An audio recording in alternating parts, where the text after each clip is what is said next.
masa-masa saya kecil sudah terbiasa.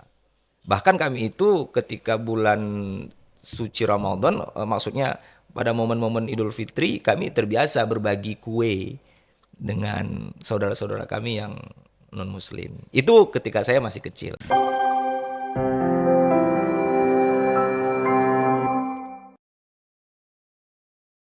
Assalamualaikum warahmatullahi wabarakatuh. Selamat datang di Almanar Podcast. Pada malam yang mulia ini, kita akan membahas seputar moderasi beragama di daerah perbatasan.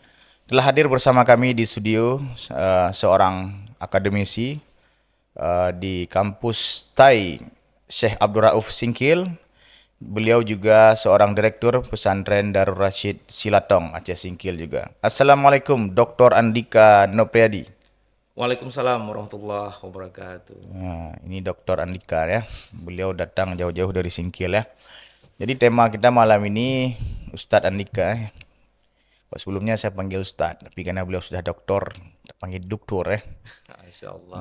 Dr. Andika, pada malam ini kita bahas seputar moderasi beragama di daerah Dr. Andika, khususnya Singkil, karena kita ketahui Singkil ini salah satu daerah dengan keberagamannya, mulai Betul. dari budaya, ya, Suku. budaya, suku dan latar belakang masyarakatnya sudah pasti menyimpan banyak pelajaran berharga bagaimana sosial masyarakat tumbuh dengan baik dan terjaga di sana toleransinya, ya, sudah. Tentu Ustadz Andika sudah apa turun ke masyarakat, kemudian beliau seorang tokoh agama juga ya, tokoh muda di Singkil, pasti sudah tahu seluk-beluk bagaimana toleransi agama terbangun dengan baik dan terjaga di sana. Jadi gimana Ustaz Nika? Sehat dulu. Tanya kabar dulu. Alhamdulillah sehat. Ini kenapa Alhamdulillah. dengan baju putih Ustaz Nika dengan bed itu? Tolong diperkenalkan dulu Ini apa? kebetulan saya baru mengikuti sesi pertama PKDP, peningkatan kompetensi dosen yang diselenggarakan oleh penyelenggaranya ataupun PTP-nya Win Araniri, Win Banda Erandi. Aceh. Jadi sesi pertama sudah selesai. Kita ada 2 hari mengikuti kegiatan. Jadi memang kedatangan saya di sini sekaligus untuk kita diskusi terkait dengan moderasi beragama. Karena ini memang salah satu materi yang dikuatkan dalam peningkatan kompetensi dosen yang memang penting untuk apa namanya dipahami sebagai seorang akademisi di perguruan tinggi sehingga dia bisa menyampaikan pemikiran-pemikirannya terhadap mahasiswa-mahasiswanya seperti itu. Jadi kebetulan saya baru mengikuti kegiatan dan langsung berkunjung ke sini dan saya membawa bed ini begitu. Ya, ini luar biasa ya, tamu agung kita. Beliau sedang mengikuti kegiatan tapi menyempatkan waktu luangnya untuk berbagi dengan kita di sini ya. Pak Doktor, banyak mungkin di luar Aceh ya yang belum kenal apa banyak tentang Singkil. Bisa nggak antum menjelaskan bagaimana kondisi sosial keagamaan atau sosial kemasyarakatan di daerah Singkil? Aceh Singkil ini salah satu kabupaten dari 23 kabupaten kota yang ada di Provinsi Aceh. Mekar pada tahun 1999, tepatnya pada tanggal 27 April, eh, sebagai daerah tingkat 2 mekar dari Kabupaten Aceh Selatan. Secara geografis, Aceh Singkil ini berbatasan langsung dengan Provinsi Sumatera Utara. Kabupaten yang berbatasan langsung itu adalah Kabupaten Tapanuli Tengah ataupun biasa orang menyebutnya dengan Tapteng. Masyarakat di Aceh Singkil ya heterogen seperti yang sudah disampaikan tadi itu kan, beragam dari suku, ras, budaya, termasuk agama. Kehidupan di Aceh Singkil itu ya memang menurut pengamatan saya dan juga eh, yang hal bisa kita lihat lah, keberagaman itu sangat-sangat terjaga, keharmonisan antara suku umat beragama.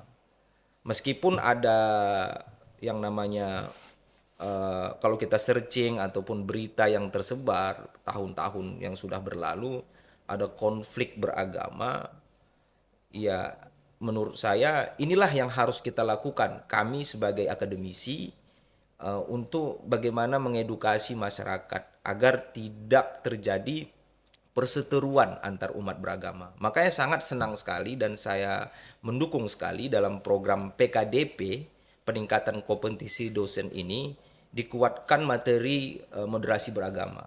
Artinya di ruang akademisi, moderasi agama ini disuarakan khususnya kepada mahasiswa-mahasiswa. Dan juga menurut saya ini penting terlebih lagi bagi kami di daerah perbatasan. Bagaimana kita bisa menghargai kepercayaan seseorang, kita juga harus menjaga keharmonisan hubungan sosial masyarakat sehingga tidak jadi perseteruan ataupun perpecahan. Karena memang dasarnya secara teologis dalam Islam, la ikroha fiddin. Tidak ada paksaan dalam beragama. Jadi kita dalam moderasi beragama ini bukan berarti kita mencampur adukkan agama, tidak. Namun bagaimana kita itu bisa memberikan kedamaian, Islam, peace, memberikan kedamaian, juga menjaga keharmonisan hubungan antar umat beragama seperti itu. Jadi di Singkil itu, Ustadz, sudah memang terlaksana hubungan antar umat beragama. Baik hubungannya tolong menolong, saling membantu dalam setiap ada musibah. Jadi kehidupan itu ya berjalan dengan baik. Semoga ini tetap terjaga sampai kapanpun. Begitu. Oke. Kemudian Pak Doktor kan, antum sebagai akademisi dan tokoh pesantren juga pasti punya pengalaman berinteraksi langsung dengan masyarakat yang berbeda agama. Bisa nggak antum berbagi pengalaman tersebut? Wah, ini ya sangat luar biasa ya kalau ini dibahas di dalam ruang podcast ini ya. Tentunya saya punya pengalaman. Dari kecil saya sudah terbiasa berteman dengan sahabat-sahabat saya ketika masa sekolah dasar ya di SD, itu sekitar 30-40% teman saya non-muslim, umat Kristiani. Jadi saya sudah terbiasa berinteraksi, bahkan ada momen-momen yang memang kami itu sangat-sangat menghargai kepercayaan masing-masing. Salah satunya begini, ketika hari Jumat itu kan kita umat muslim kan sholat Jumat, kita sudah terbiasa di sekolah dasar begitu. Jadi kalaupun ada tugas tambahan atau ada yang namanya kegiatan-kegiatan lain di non-akademik, itu teman-teman yang non-muslim ini membantu kita dan memang mereka mengingatkan, kalian sholat Jumat dulu, nanti kalau ini kami kerjakan dulu, nanti sholat Jumat kita gabung lagi, seperti itu. Itu salah satu contohnya. Kemudian di dalam hal-hal lain juga ada rasa saling menghargai ataupun menghormati. Kami memang di sana tidak ada mengucapkan selamat Natal atau Tahun Baru, karena memang ini diajarkan oleh guru TPA kami pada masa itu, almarhum Ustadz Sirajuddin. Beliau mengatakan, menyampaikan kepada kami secara pemikirannya ya, kami sebagai murid-muridnya, beliau menyampaikan ya tidak perlu mengucapkan. Tapi hal ini juga dimaklumi oleh saudara-saudara kami yang non-muslim, seperti itu. Nah, dalam masa-masa saya kecil sudah terbiasa. Bahkan kami itu ketika bulan suci Ramadan, maksudnya pada momen-momen Idul Fitri, kami terbiasa berbagi kue dengan saudara-saudara kami yang non-muslim. Itu ketika saya masih kecil. Nah, ketika saya masuk pesantren, ini juga saya bersentuhan langsung walaupun saya mondok di pesantren. Jadi kebetulan waktu saya mondok di pesantren Dawarafah di Kabupaten Deli Serdang, Provinsi Sumatera Utara, jadi saya itu konsennya di ekstrakurikuler pramuka. Jadi kan kita mengikuti event itu di berbagai tempat, perkemahan, kadang ada kompetisi, perlombaan. Jadi kan pramuka ini kan umum dari gugus depan mana saja bisa mengikuti. Jadi saya sudah terbiasa berkelompok, eh, berbaur dengan teman-teman yang berbeda agama. Kita mengerjakan suatu proyek ataupun membuat karya ataupun kita itu berdiskusi, itu sudah terbiasa saya lalui. Nah, kembali lagi kepada daerah Aceh Singkil, bahkan sampai sekarang pun teman-teman saya yang non-muslim, kalau saya sebutkan namanya satu persatu, mereka pasti, kalau mereka menonton video ini, mereka pasti tertawa kan. Bahkan ada teman saya yang SD baru-baru ini meninggal dunia. Nah, kita tetap apa namanya melayat ataupun sekedar untuk menghadiri artinya mengucapkan bela sungkawa, hanya sebatas itu saja. Tapi bagaimanapun keharmonisan sampai sekarang ini sudah terjalin. Nah, di masa-masa sekarang saat saya menjadi dosen di ruang pendidikan tinggi ataupun sebagai praktisi pesantren, ini juga saya tetap menjalin hubungan baik dengan saudara-saudara saya yang berbeda agama. Bahkan waktu tahun berapa ya, waktu kita pos peda itu, pos penas, saya udah lupa, sekitar tahun 2020 atau 2021 itu. Jadi pesantren kita itu menang kompetisi video moderasi beragama. Bisa dicek nanti di website Kementerian Agama. Jadi kita dari Aceh Singkil dalam Pospeda, Pekan Olahraga Seni Daerah, lupa saya kepanjangan Pospeda ini, tapi diikuti oleh pondok-pondok pesantren lah. Jadi ada lomba membuat video moderasi beragama. Alhamdulillah waktu itu kita menang se-Aceh, dan mewakili Aceh kita berangkat ke Solo waktu itu kalau saya tidak salah. Di Jawa kita mewakili Aceh, dan waktu itu kontingen Aceh dalam lomba moderasi beragama ini dibimbing langsung oleh Pak Syukur dari Kanwil Kemenak gitu. Nah, sebagai dosen juga saya selalu menyampaikan pemikiran-pemikiran saya pada masyarakat, bagaimana kita menjaga kerukunan umat beragama seperti itu. Kemudian saya ingin memperjelas sekali lagi Ustaz Andika. Bisa nggak antum jelaskan makna moderasi beragama ini? Mungkin masyarakat awam takutnya salah memahami. Kalau antum bisa menganalogikan juga lebih bagus dengan hal-hal yang bisa mudah dipahami oleh masyarakat. Apa sih moderasi agama ini? Jadi menarik ya. Memang moderasi beragama ini sedang digalakkan di masa-masa sekarang. Karena begini Ustadz, isu agama itu isu yang sangat menarik, bisa digoreng kemana-mana.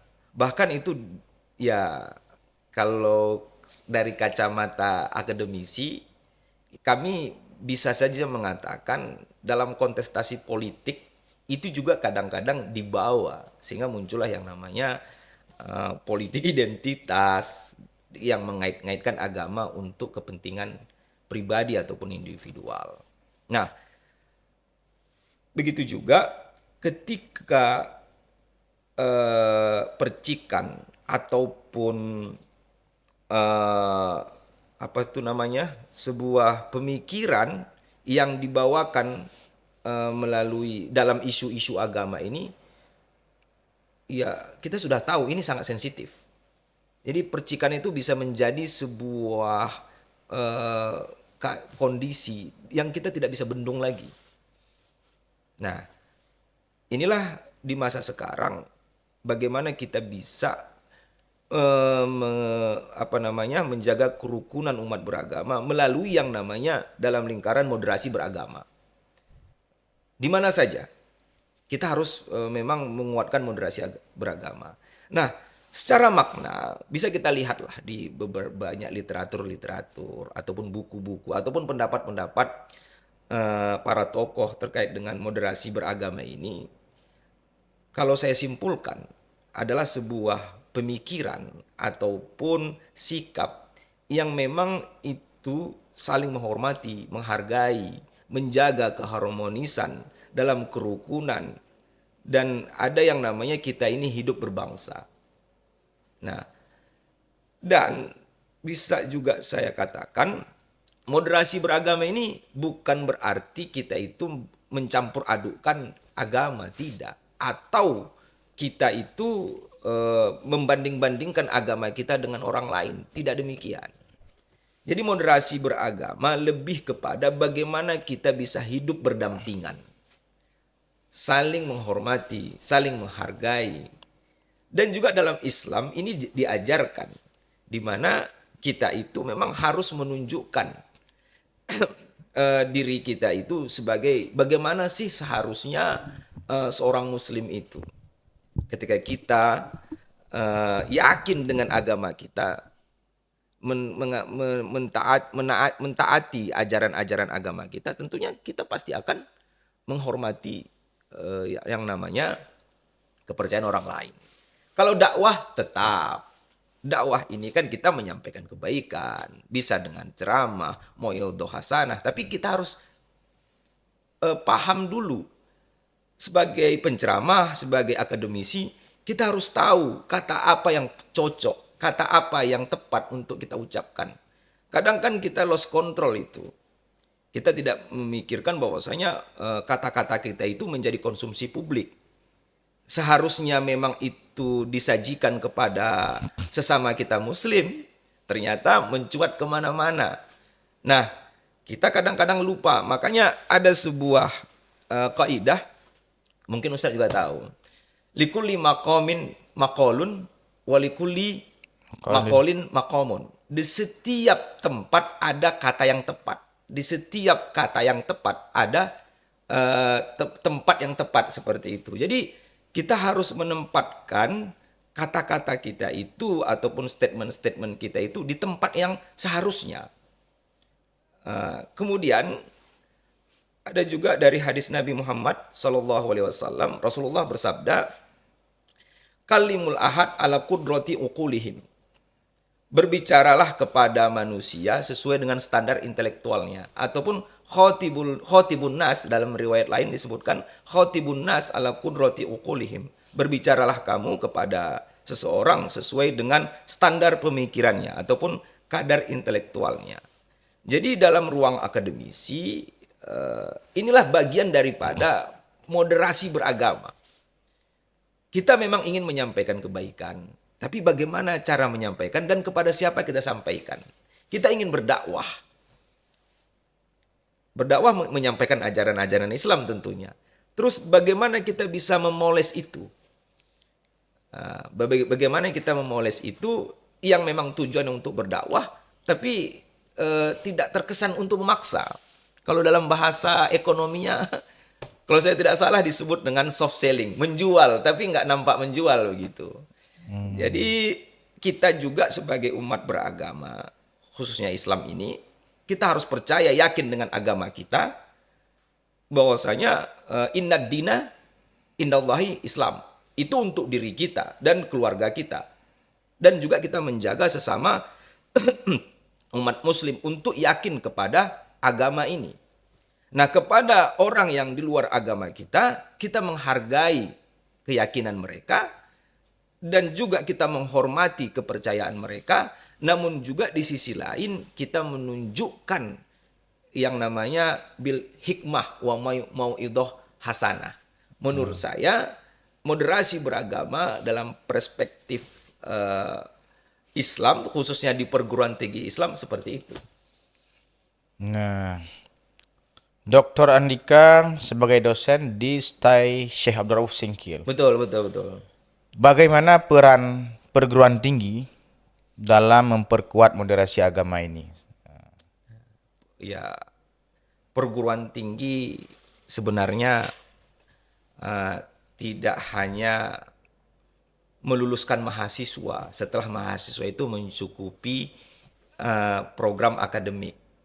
Tapi sebuah pemikiran bahwasanya mahasiswa-mahasiswa ini nantinya juga akan menjadi pemimpin di masa depan.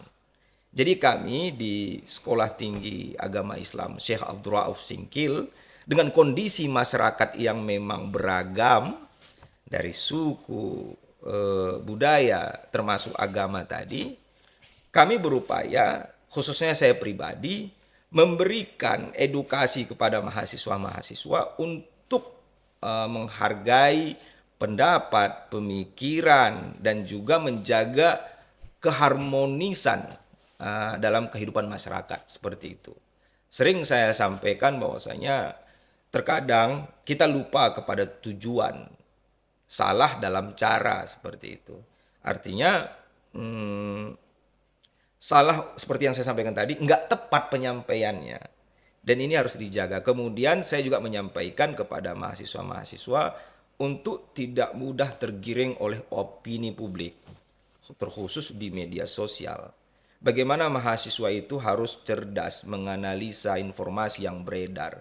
Tidak hanya asal, terlebih-lebih kadang-kadang ada berita menarik, kemudian share, kemudian dibumingkan, kemudian dikomentari, berdebat di media sosial dengan seakan-akan tidak berkesudahan seperti itu.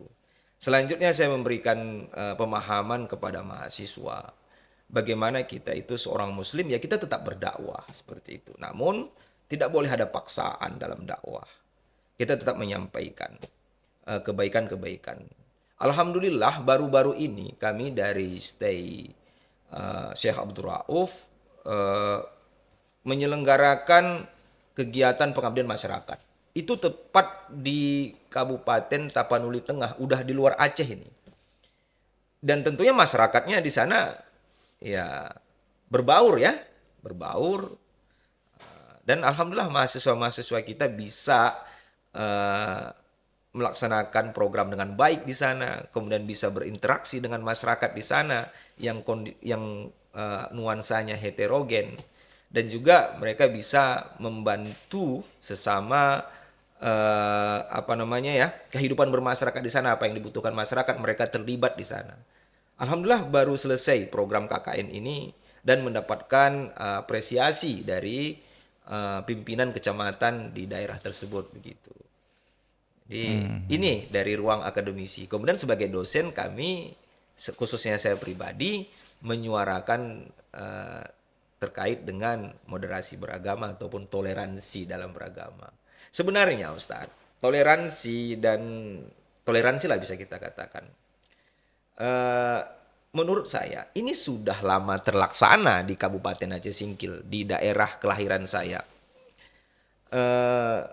Daerah kelahiran saya itu tepatnya di Kecamatan Suro, Desa Siompin. Di sana itu sekitar 15-20% non-muslim seperti itu. Jadi sebelum saya mengenal kata toleransi, saya sudah terbiasa dengan kehidupan kerukunan umat beragama seperti itu. Saya memaklumi, menghargai kepercayaan orang lain, begitu juga tentunya masyarakat sekitar begitu. Sudah lama berbaur ya, memang Alhamdulillah. Tetangga-tetangga di samping rumah banyak yang nonis juga. Ya, ada beberapa jarak rumah itu yang non-muslim. Yang lebih besarnya lagi, desa tetangga saya itu 99% non-muslim. Apa ada kegiatan khusus nggak Ustaz Andika di sana untuk memperkuat silaturahim antar umat beragama ini? Jadi menarik Ustaz pertanyaannya. Jadi begini, ini kalau publik Aceh Singkil sebagian besar pasti tahu. Di daerah saya itu, di kampung saya itu, ada satu tokoh. Kami menyebutnya Guru Harun.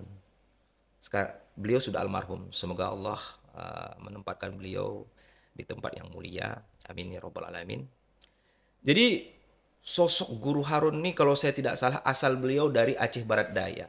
Tahun 70-an merantau ke daerah Singkil yang waktu itu masih bagian dari Aceh Selatan ya.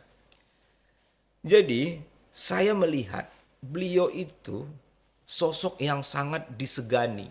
Bukan hanya masyarakat muslim, tapi juga yang non-muslim.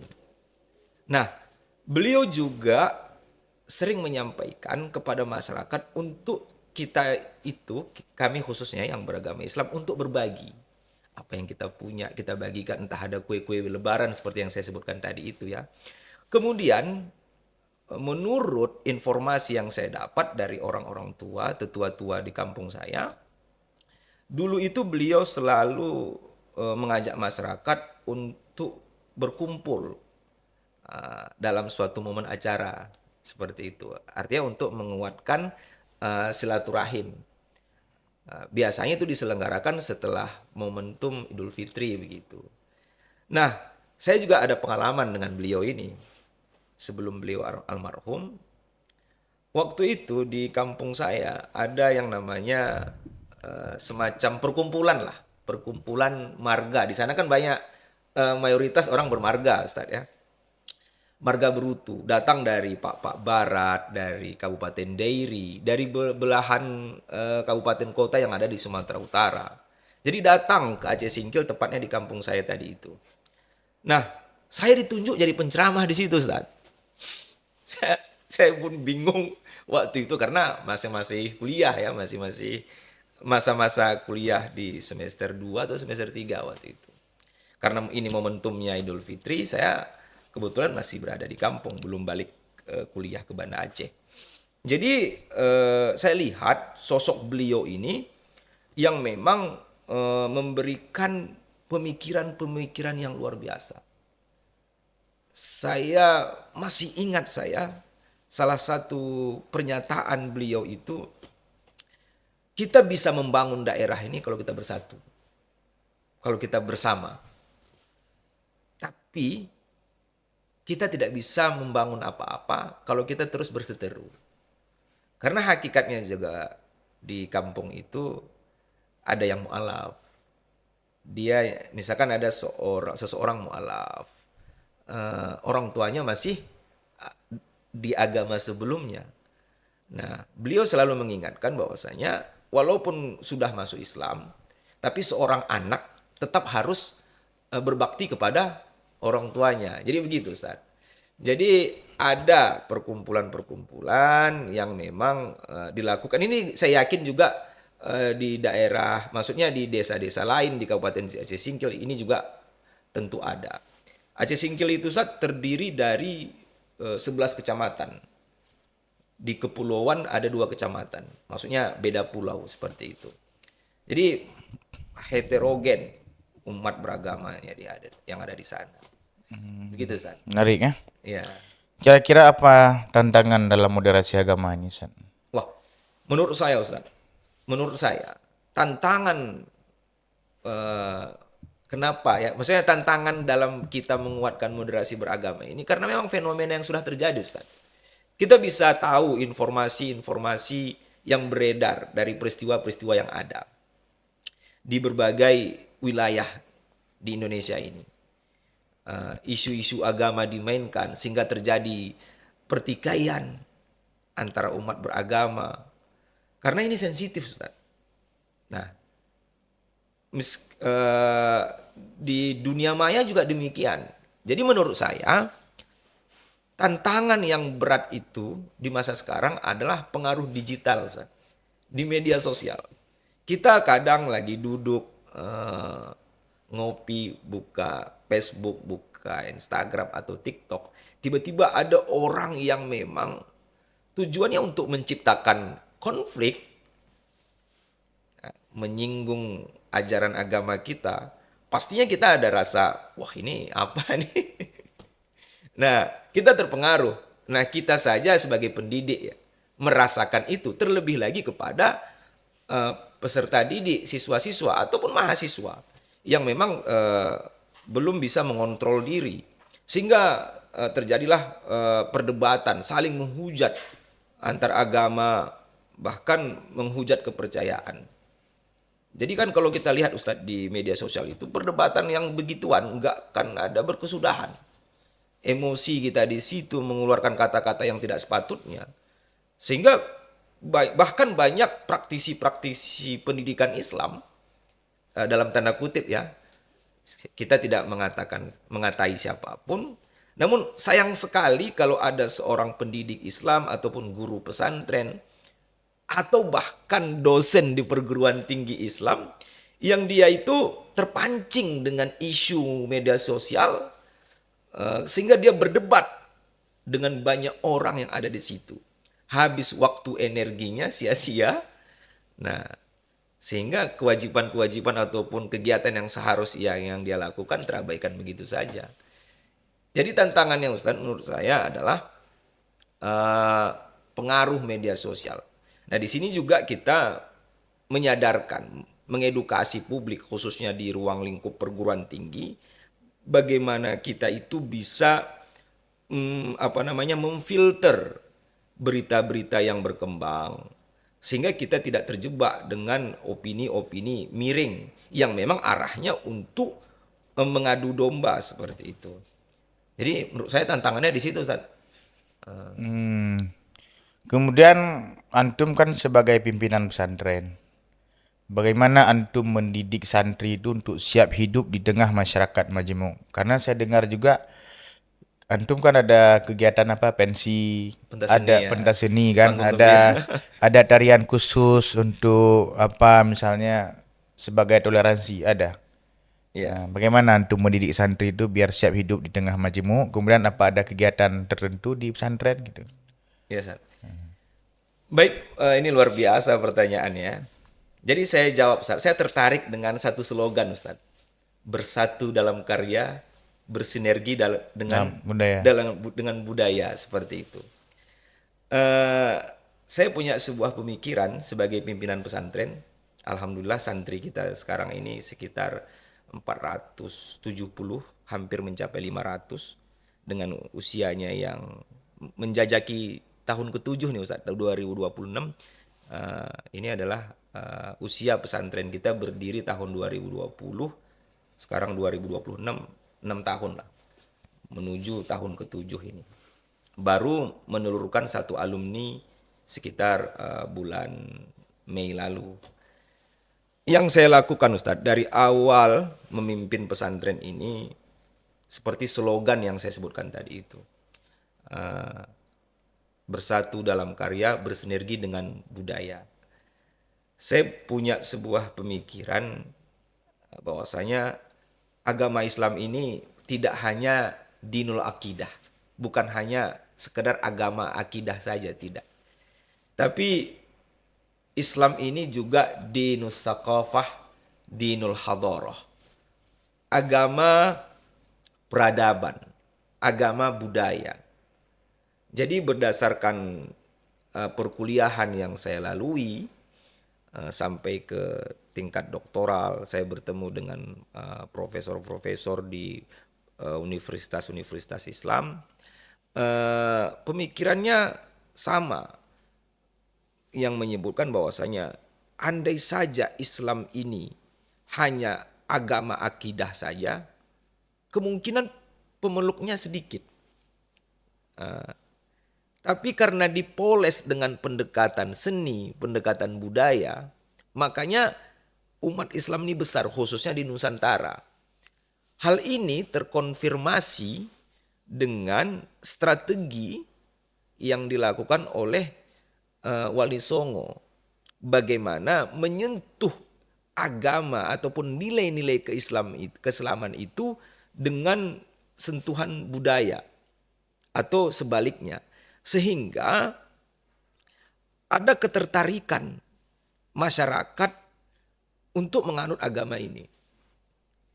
Nah, saya juga meyakini bahwasanya agama ini didakwahkan bisa kuat ataupun potensi dakwahnya bisa kuat melalui seni. Saya yakin di situ, Ustaz. Karena kan bagaimana manusia itu bisa tertarik karena kan tentunya ada penyebabnya. Nah, membuat suatu perform seperti yang antum sebutkan tadi, panggung gembira, pentas seni, di mana santri-santri itu menari ataupun menunjukkan bakatnya di panggung yang disaksikan oleh banyak orang. Ini juga nilai edukasinya tinggi di sini, Ustaz. Salah satunya adalah mentalitas keberanian. Jujur saya katakan Ustaz ya, di mana banyak saya temui alumni-alumni pesantren yang hebat, yang jago, bisa disebut dengan singa podium, dia bisa berceramah, dia bisa khutbah. Tapi karena mic itu hanya untuk dia bisa hebat di panggung itu. Nah, ketika dia terlibat dalam diskusi podcast seperti ini, dia seakan-akan kehilangan arah. Padahal di masa sekarang eh, kepiawaian dalam berinteraksi itu sangat dibutuhkan. Karena kan kita berdialog dengan orang, kemampuan public speaking bagus itu memang sangat dituntut di masa sekarang. Nah, kembali kepada pentas seni tadi ataupun panggung gembira tadi, nah disinilah kita mengajarkan banyak hal terhadap santri-santri kita. Dan kemudian juga kita mengajarkan moderasi beragama di sini. Jadi jangan pernah kita mengklaim satu suku, suku ini agamanya ini, tidak boleh. Bahaya sekali Ustadz, memang kan kadang-kadang ada candaan, anak-anak itu bercanda. Kamu dari mana? Dari daerah sini, margamu apa? Ini, kamu nonis ya, kamu pasti ini. Walaupun itu hanya sekedar guyonan, tapi kadang-kadang itu menciptakan ketersinggungan, bahkan bukan hanya anak-anak. Orang dewasa juga kadang-kadang berkata-kata demikian.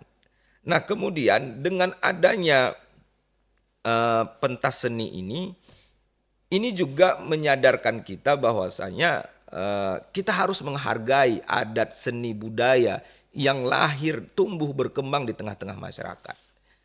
Jadi secara kondisional ataupun situasional, panggung gembira dan pentas seni yang ada di pesantren kami itu, yang ada di Pondok Pesantren Daur Rasyid, itu menjadi nilai jual, menjadi daya tarik bagi masyarakat untuk menyekolahkan anaknya di situ. Nah, kemudian nilai-nilai moderasi juga terdapat di sini Ustaz. Ketika kami menyelenggarakan panggung gembira ataupun pentas seni ini tadi, yang dihadiri oleh bisa saya katakan ribuan ya penonton, karena juga wali santri kita ratusan, ditambah dengan kita mengundang pihak-pihak lain, juga wali santri yang datang itu pasti dia datang membawa keluarganya, keluarga besarnya, terus juga mengajak tetangga-tetangganya. Kita tidak membatasi jumlah kehadiran. Nah, ada hal menarik di sini Ustaz. Saya secara pribadi mengizinkan saudara-saudara yang non-muslim untuk menonton pertunjukan pentas seni ataupun panggung gembira itu tadi. Artinya mereka ya kita berikan keluangan untuk menyaksikan pertunjukan seni dan bakat-bakat santri. Sehingga mereka juga harus tahu bahwasanya ini pesantren ini menghargai budaya, menghargai adat seperti itu.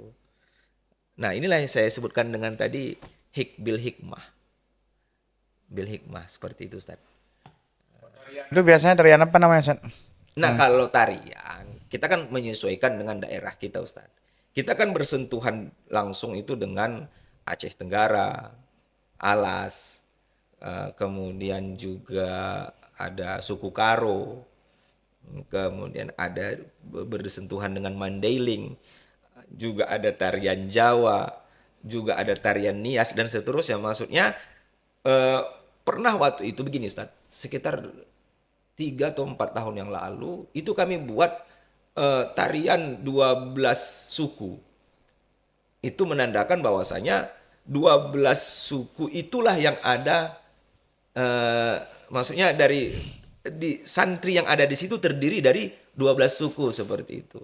Artinya begini Ustaz, saya pernah punya pemikiran ya ketika saya menjadi guru di guru pesantren di wilayah Kabupaten Aceh Besar ini ya. Kenapa sih selalu Ranuk Lampuan? Kenapa sih selalu Rapai Geleng seperti itu?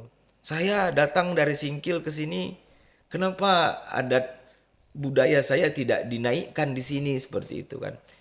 Ya kalau memang tidak ada pelatihnya, kenapa pondok tidak menyediakan itu begitu?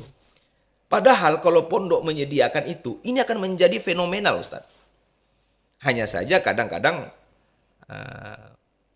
guru-guru tidak membuka ruang itu. Misalnya kita katakanlah di salah satu pesantren dibuat pentas seni, kemudian menyajikan tarian adat Singkil, tarian adat maksudnya tarian adat Mandailing, atau suku-suku apa sajalah yang ada di sudut-sudut wilayah Aceh ini. Ini akan menjadi nilai jual, Ustadz. Sama seperti yang kami lakukan, kami membuat tarian suku Nias, walaupun dengan segala kesalahan, maksudnya nggak tepat, nggak sempurna gerakannya, alhamdulillah diapresiasi oleh orang Nias. Nah, begitu juga ketika kita membuat suatu penampilan yang itu mengangkat sejarah budaya dari suku tertentu, ya mereka yang dari suku itu mengucapkan terima kasih. Ada rasa kebanggaan. Bahkan yang mereka kagum itu, yang mengangkat ini bukan organisasi, bukan pemerintah, tapi pesantren begitu kan. Jadi kondisi kami itu menyesuaikan dengan keadaan masyarakat yang ada di sana. Menariknya. Menarik, Ustaz. Apakah pernah terjadi gesekan Ustaz dengan masyarakat itu sendiri ataupun dengan yang non-muslim tadi? Keberadaan pesantren maksud saya. Kalau keberadaan pesantren bisa saya sebutkan tidak ada gesekan. Karena kan kita terlebih dahulu kita melakukan koordinasi. Apa yang kita lakukan itu kita sampaikan kepada masyarakat, kita berinteraksi dengan masyarakat, kita ingin membuat ini, kita ingin membuat itu. Jadi terlebih dahulu juga kita melakukan yang namanya pendekatan. Pendekatan secara persuasif begitu. Kemudian juga kita berkomunikasi dengan pihak-pihak terkait. Seperti pentas seni tahun ini ya 2026 lalu di awal Januari kita membuat pentas seni itu kita berbarengan itu, maksudnya komunikasi awal kita itu dengan Huda Aceh Singkil, himpunan ulama dayah Aceh Singkil, ketuanya itu Ustadz Tarmizi namanya, dan beliau hadir. Nah, penjelasan yang kami sampaikan itu adalah bagaimana santri-santri ini kenal dengan budaya, santri-santri ini bisa menunjukkan eksistensinya, santri-santri ini punya bakat yang harus dikembangkan. Jadi penyampaian-penyampaian itu kita jelaskan, kemudian kita sampaikan apa pencapaiannya begitu. Alhamdulillah didukung. Berarti intinya tadi segala sesuatu itu komunikasi ya. Betul. Dia kan dalam segala urusan menurut saya Ustaz ya, dalam ruang akademis ya. Iya. Di dunia ini hanya ada dua hal yang harus kita sadari. Komunikasi, konsolidasi. Kemudian nanti lahirlah yang namanya mufakat begitu. Bisa saya ulangi lagi bahwasanya dalam ruang akademik, maksudnya dalam kacamata akademik, di banyak urusan di dunia ini hanya ada dua hal Ustaz yang harus kita perhatikan. Komunikasi dan konsolidasi. Siapapun orangnya, kalau komunikasinya baik, dia akan mudah diterima oleh masyarakat. Kemudian dengan komunikasi baik, dia bisa melakukan konsolidasi. Sehingga tercapailah mufakat, dukungan, dan seterusnya. Nah, dalam pendidikan, inilah yang harus kita kuatkan. Terlebih-lebih dalam penyampaian keagamaan.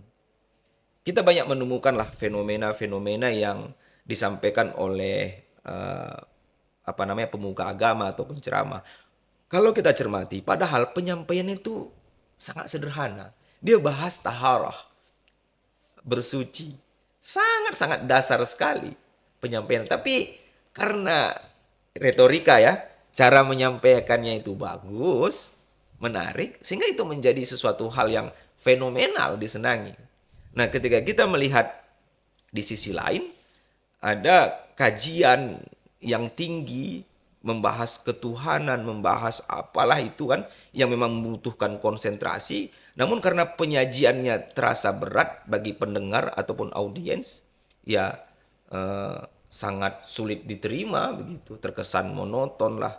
Makanya sebagaimana yang kita percayai, di dunia pesantren at-thariqatu ahammu minal maddah. Ini juga disampaikan oleh pemateri kami waktu PKDP kemarin yang datang dari Jawa. Di mana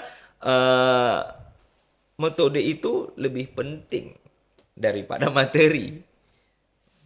Materi yang sederhana jika disampaikan dengan metode ataupun cara yang baik, dia akan menarik. Begitu, Ustaz. Oke. Kemudian sebagai pertanyaan penutup saat nikah, apa harapan antum untuk masa depan moderasi agama ini, khususnya di Singkil dan di Aceh pada umumnya? Tentunya saya berharap sekali kerjasama. Moderasi beragama ini tidak bisa dikuatkan ataupun dilakukan secara individual. Tidak bisa secara, ataupun person lah bisa kita katakan demikian. 1-2 orang tidak bisa. Ini adalah pekerjaan bersama dan saling mendukung. Tujuannya sudah jelas. Kita itu mencegah, meminimalisir hal-hal yang memang itu bersentuhan, maksudnya dalam tanda kutip ya, konflik umat beragama itu harus kita cegah. Terkadang kita lupa bahwasanya ada kepentingan oknum untuk memecah belah kita. Sehingga kita terseret-seret dan kita konflik bersiteru dengan saudara kita. Nah, jadi ini harus didukung oleh masyarakat, dimulai dari ruang akademisi ya tentunya. Kemudian praktisi-praktisi pesantren, tokoh-tokoh ulama, tokoh adat, bahkan di Aceh ini kan juga sudah ada FKUB Ustaz, Forum Komunikasi Umat Beragama. Ini pun program-programnya harus didukung khususnya oleh pemerintah. Di mana di FKUB ini bertemu ini tokoh-tokoh punggawa-punggawa, maksudnya tokoh-tokoh terkemuka yang ada di beragama yang beragam ini begitu. Jadi program-program mereka silaturahim, pertemuan ini harus didukung oleh pemerintah. Nah, ini khusus untuk kita di wilayah perbatasan di Kabupaten Aceh Singkil ataupun Kota Sebelu Salam. Nah, kemudian bagi seorang akademisi seharusnya berperan dalam mengedukasi masyarakat, menjaga kerukunan. Baik dari pengajarannya di ruang akademik, ataupun statement-statementnya di media sosial, atau melalui snapnya, atau melalui komentar-komentarnya di media sosial. Harus dengan bahasa akademis, artinya tidak lost control, walaupun kadang-kadang emosinya terpancing ketika dia itu merasa ketika itu dia merasa di agama dihina ataupun dikritisi atau dikata-katain yang tidak benar begitu.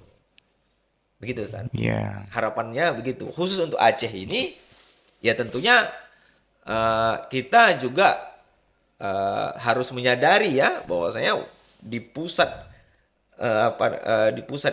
ibu kota Aceh ini di Banda Aceh ada rumah ibadah dari agama lain. Nah, artinya sudah terlaksana, tapi kan kita harus menguatkan lagi. Di daerah-daerah lain juga terdapat demikian, khususnya di perbatasan-perbatasan di kabupaten kota lain di Aceh ini. Ya kita sama-sama mendukung dari segenap elemen masyarakat, moderasi beragama ini harus kita kuatkan di ruang pendidikan, di tengah-tengah masyarakat, ataupun di forum-forum. Begitu, Ustaz. Ya, baiklah para pendengar Almanar Podcast ya. Dari pembicaraan kita belajar bahwa moderasi agama itu bukan upaya untuk mengurangi keyakinan agama yang kita anut. Ya. Melainkan tetap teguh pada prinsip keimanan sambil menghormati perbedaan yang ada di tengah masyarakat. Betul. Ustaz. Itulah dari inti yang kita ambil dari moderasi agama. Jadi bukan mengurangi keimanan kita ya, tapi lebih kepada meningkatkan toleransi terhadap sesama manusia dengan keyakinan yang berbeda, ya. Kira-kira begitu ya, Ustaz Iya, Andika ya. betul. Nah, Jadi terima kasih atas kesempatannya. Saya juga berharap agar podcast ini dapat menyuarakan toleransi, moderasi beragama, bagaimana kita itu saling menghargai, sehingga melalui dialog-dialog yang ada di ruang podcast ini bisa tersampaikan kepada publik masyarakat, khususnya di lingkungan pesantren yang menikmati, maksudnya penikmat channel di podcast ini. Begitu, Ustaz. iya. Jadi Harusnya begitu. ya harapannya begitu ya. Harapan begitu. Jadi pengalaman masyarakat Singkil, tokoh Singkil ini Ya, mengajarkan kita bahwa keberagaman bukanlah ancaman ya, betul. melainkan Betul, betul. sebuah kenyataan menjadi kekuatan yang dikelola dengan sikap saling menghormati, Betul. diskusi yang sehat ya, dan semangat persaudaraan dan kebangsaan. Betul. Ya. Kita menjaga persatuan dan kesatuan di bawah bingkai Negara Kesatuan Republik Indonesia. Ya, keharapannya dengan podcast ini menambah wawasan kebangsaan, keagamaan kita semakin moderat. Tapi ya. Ustaz, saya ada pengalaman menarik, Ustaz. Mm-mm. Ini pengalaman ini mungkin ya bisa menjadi sekedar berbagi aja lah. Ya, ya, oke. Waktu saya kelas 6 Ustaz, mau tamat, sekitar tahun 2009 itu, awal tahun itu ayah saya meninggal, Ustaz. Nah, setelah selesai pemakaman apa segala macamnya udah selesai, saya balik lagi ke pesantren. Gitu. Saya balik lagi ke pesantren dengan kondisi yang memang langsung kita kan persiapan ujian nih karena kita santri akhir kan. Jadi kondisi ayah saya baru meninggal, kemudian juga keadaan keluarga kan belum kondusif itu kan. Termasuk ibu kandung saya sendiri kan. Tapi saya tetap saya tetap balik ke pesantren untuk menyelesaikan pendidikan. Jadi suatu hari Ustadz, saya dipanggil itu melalui pengumuman. Nama saya dipanggil, disuruh hadir ke tempat penerimaan tamu, Bapenta. Kalau di sini Bapenta namanya. Ya. Nah, saya datang di situ. Nah, jadi di situ saya ketemu dengan santriwati satu letting saya, namanya Rani Tumangger. Dan dia datang, maksudnya dia itu mudifah, Ustaz. Dia dikunjungi orang tuanya. Jadi saya baca di mobil orang tuanya itu Dinas Kesehatan Pak Barat. Nah, kemudian saya datang ke situ, saya tanya, saya dipanggil diarahkan ke sini. Oh iya, ada yang manggil kamu katanya. Itu di dalam mobil katanya. Jadi Ustadz, ketika saya mengarah ke mobil itu, nampaklah saya ibu-ibu nggak pakai jilbab. Nah, kenal saya memang karena masih ada ikatan saudara lah. Dia bilang seperti ini pesantren, saya nggak mungkin keluar dari mobil katanya. Iya, saya bilang gitu kan. Jadi setelah saya salami, beliau tetap di mobil, terus dia itu tanya ke saya, apa lagi yang kurang katanya, sampai kamu tamat. Ya saya bilang terus lah kan, saya saya pengen beli kitab ini Ustaz, Bidatul Mustahid, dan beberapa keperluan lain. Belum dikirim ibumu ya katanya. Belum, saya bilang gitu. Ya udah, gini aja, dibukanya dompetnya Ustaz, dikeluarkannya duit, terus dibilangnya begini, beli kitab pakai uang ini ya, jangan kau pakai ke yang lain katanya. Beli kitab dan segala keperluanmu untuk sampai kamu tamat nanti katanya gitu. Jadi sebelumnya saya udah ada kitab Bidatul Mustahid Ustaz, karena kan itu kalau nggak salah kami pakai dari kelas 1 aliyah. Ya biasalah santri kehilangan. Jadi saya terngiang-ngiang kata-katanya itu kan, wah nggak berani saya macam-macam kan. Kemudian saya tanyakan kepada ustadz saya dikasih duit untuk beli kitab. Tapi ini dari saudara saya non muslim. Saya bilang gitu. Beliau bilang, ya udah beli aja, kan sesuai amanah. Itu uang udah diterima kok katanya. Sebagaimana yang dipercayakan ya sudah beli saja. Apa nggak jadi masalah dalam syariat? Saya katakan, oh nggak ada masalah. Ini muamalah katanya begitu. Jadi saya belilah kitab itu Ustaz. Terus saya belajar untuk persiapan sampai khotaman, sampai lulus begitu. Jadi menurut menurut saya merasa ada dibantu oleh saudara yang non muslim. Jadi kalau ada kawan-kawan yang dari Pak Barat pasti mengenal sosok ibu yang sering dipanggil dengan atau umumnya dipanggil dengan sebutan Mak Liper. Pada tahun 2009 beliau ini bertugas di lingkungan Dinas Kesehatan Pak Barat. Beliaulah yang pernah memberikan saya uang untuk saya beli kitab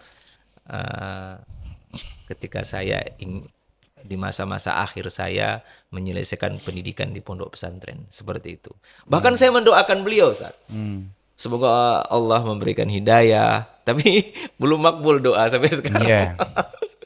Itu kan urusan Allah ya. Iya, itu urusan Allah. Bukan Kita hanya percaya innaka lan tahdi man ahbabta walakinallaha yahdi may yasha.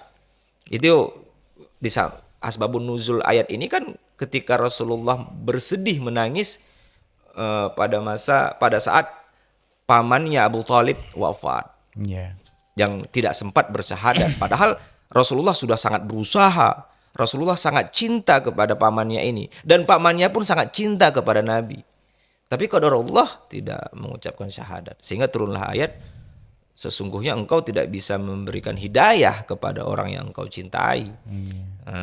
Namun Allah memberikan hidayah kepada yang Allah kehendaki. Jadi menurut saya Ustadz, selain kita juga tadi dengan hikmah mau'idhah hasanah, kita juga berdoa kepada Allah Subhanahu wa taala. Sehingga ya segala sesuatunya berjalan dengan baik-baik saja. Sama Gitu, halnya juga waktu tsunami kan banyak Ya, Ustaz. saudara-saudara kita Betul, yang betul. Muslim datang berbondong-bondong ke Aceh. Betul, Ustaz. Nah, itu panggilannya bukan panggilan agama, tapi panggilan kemanusiaan. Kemanusiaan, betul, Ustaz. Panggilan kemanusiaan. Ya, kemanusiaan di atas segalanya ya. Betul. Nah, begitulah kira-kira ya, semoga harapannya kita semua yang mendengar podcast ini ya bisa menjadi pribadi yang lebih bijaksana lagi, lebih moderat dan menjadi pribadi yang perekat umat di tengah masyarakat yang majemuk. Pemersatu ya. Begitulah kira-kira. Oke, terima kasih sekali lagi Ustaz Andika atas hantaran ilmu dan wawasannya kepada kami ya di Almanar Podcast ini. Semoga ini menjadi syiar untuk kita untuk menumbuhkan, melahirkan berbagai kebaikan di tengah umat. Oke, kita akhiri. Assalamualaikum warahmatullahi wabarakatuh.